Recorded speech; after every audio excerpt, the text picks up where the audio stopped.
before you throw out that old medicine cabinet,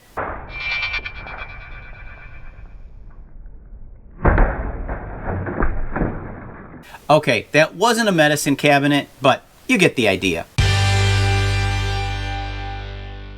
I found this one in the alley a couple weeks ago and decided to rescue it and install it into a spare bathroom in my house.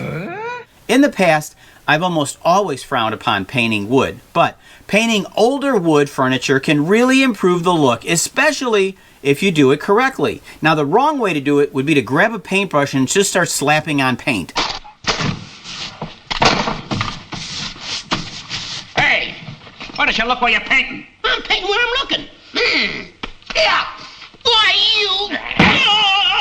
The right way to do it is to rough up the existing finish, wipe it clean, use a couple of coats of a primer, and then 3 coats of paint, sanding in between each of the coats. Now, I'm going to get into all the details of that, but what you're going to end up with is a beautiful finished product. Now, let me show you exactly how I did it, step by step.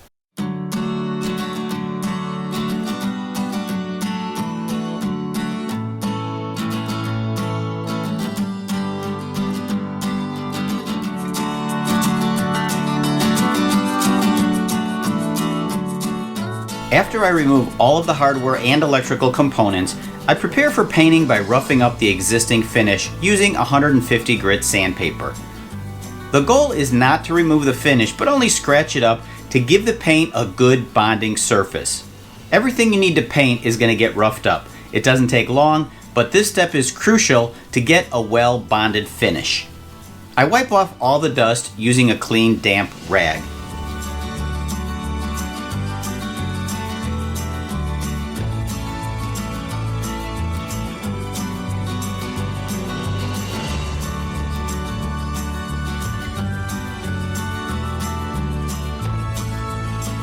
As I said earlier, I'll start painting on the primer. I'm going to give it 2 coats because this is a very thin primer.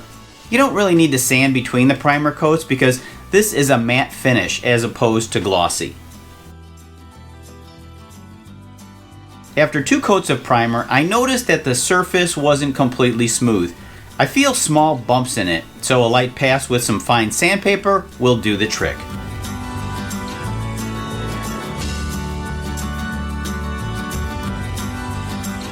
I suggest using either gloss or semi-gloss for the finish.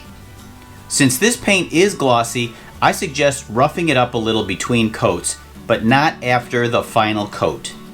I'm using a brush for all the places where a small foam roller can't reach, but I do like to use the foam roller to get a nice, smooth finish without any brush strokes.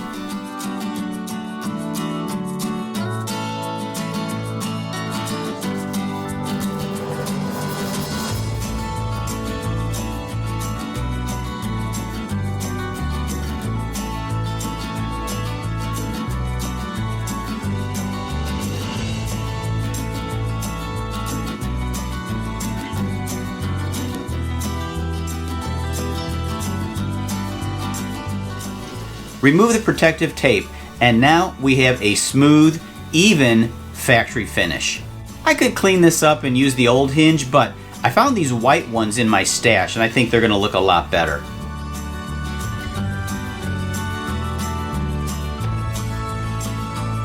Instead of using just a flathead screw, I'm going to add these finish washers for a nicer look, and also they're not going to pull through the plywood back.